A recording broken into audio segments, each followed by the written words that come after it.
Hello there, today I am here to wrap up the second half of my May reading. Is it May? It is May, isn't it? That's crazy. I'm not going to lie, this half of the month I discovered New Girl on Amazon and I have been binging. I watched it ages ago and only got to the fourth season, so I watched all the others in about 2 weeks or a week and a half. So reading kind of took a backseat, which is fine by me. I really enjoyed actually taking it a bit easier with my reading. That said, I'm still quite happy with how much I got read this half of the month, so without further ado, let's get straight into it. So firstly, I had The Night Circus by Erin Morgenstern. Now I picked this up because I've been wanting just easy reads recently. I just want things that are enjoyable and easy and I don't need to concentrate and that kind of sweep me up into this fantasy world. And I really thought that The Night Circus was going to be that, and I've been putting this off because it's one of those books that seems to be on a lot of people's favourites list. I have to say I was kind of bitterly disappointed by this. It was definitely a 3-star, if not a 2.5 for me. So this is basically about a world in which there is magical stuff and there is a magical circus centred around a sort of magical duel that these two people are engaged in, and it looks at life in this magical circus and this ongoing battle. Now the main problem I had with this book is that the plot is not realised at all. So we've got this magical circus, but it's kind of very vague. We're not really told what it is. We believe it travels on a train and tents appear because it's magical, but it's not really ever explained, the magic of it. And I think, yes, with magical things you can get away with not explaining too much, because when you start explaining too much things start to fall apart. But I think it was purposefully not explained because I don't think Erin Morgenstern really thought about it, and considering that that was like the central thing, I think she needed to know more about it so that we could know more about it. Also, there is an awful case of, I hate to use the term insta-love, but the two characters in here fall in love without knowing each other, without any reasoning. They just are madly in love with each other the first time they meet, basically. Which again I think needed more development. Obviously they are entwined in this duel, and neither of them have chosen this situation, so she could have made that work, but again I just feel like she glossed over that. She didn't. And also there are sections in here that are in the second person which are absolutely just not necessary. I think they're in there for the sake of kind of moving the plot along, but they don't move the plot along. They don't really do anything. Also, there are time hops which didn't really work for me. Generally, it was disappointing. I mean, it was kind of fun. It was fine. I definitely wouldn't recommend it though. I think it's a book that needed a lot more development than it had. It has so many plot holes and just, yeah, vagueness. It's a really vague book, and I think for that reason it's just impossible for me to feel attached to it in any way. Anyway, I really didn't enjoy it.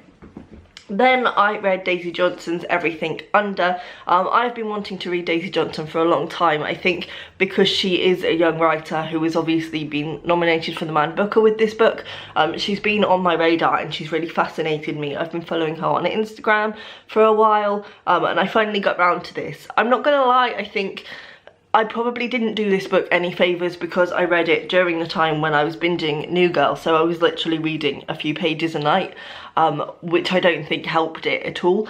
And also I think it's quite based around a retelling of a myth, which I don't know the myth, so I feel like there's a lot in this book that I probably missed out on. However, I still quite enjoyed it. I really enjoyed the writing style. Basically this focuses around a woman who has been estranged from her mother, and we know that she's now found her mother, and her mother is suffering from dementia or some kind of memory loss, and the girl is caring for her mother, and she sort of explains how she came to find her mother again after all those years.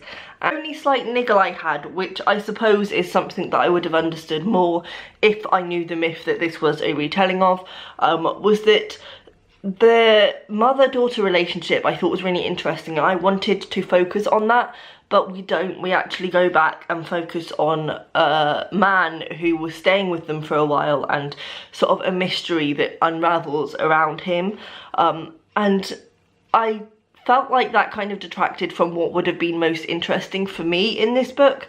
But as I say, I still enjoyed it. It was still a 4-star. I will definitely be picking up more Daisy Johnson, and I think if you're into things like mythology, you would probably get a lot more out of this. Yeah, I enjoyed it well enough.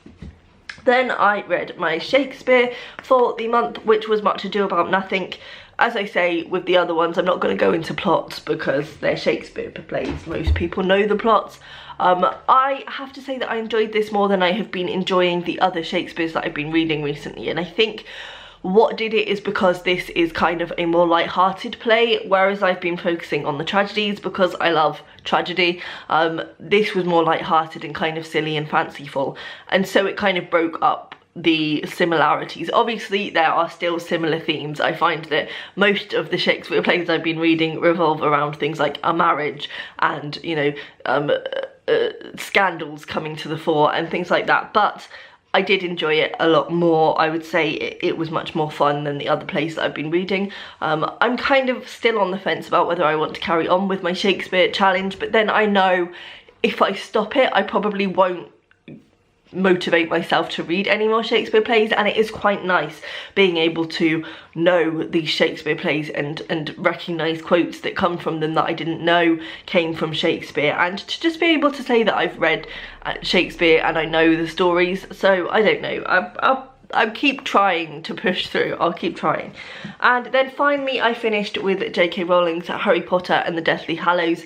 Now those of you who have been around for a while will know that I'm not the biggest Harry Potter fan, and I'm not going to lie, there are a lot of problems in this book, there just are. However, I enjoyed it a lot. I think it was exactly what I needed. It was just easy, it was fun, it was what I had hoped the Night Circus was going to be. I just enjoyed the reading experience, and it kind of got me back to that place where I was looking forward to picking up a book in the evening, which I haven't been at as much recently. So I'm not going to go into the plot of this. The problems that I find with this book, I will go into them because I can't just say there are problems and not, you know. But the problems that I find with this book are that predominantly, I suppose, the coincidences, and also I find that obviously this is the last book in the series, and the final battle kind of just, it ends on a really easy, convenient, oh no, like all of a sudden Harry Potter is able to fill in all these holes that he had no way of really discovering. He just suddenly knows everything and it defeats Voldemort. It's all very convenient, and I think in reality, I mean, it's not reality, but if, you know, if the plot went according to the rest of the books, of course Harry Potter would not be able to defeat Voldemort. He is awful. He seems to know only one spell, and even that, I mean, even that is questionable. Anyway, I enjoyed it. I think it was fun and I can't complain. I've always had my problems with the Harry Potter series. I think they are massively overhyped, but I'm glad that I picked this up when I did. So please let me know down below what you've been reading this month, and I will see you next time. Bye.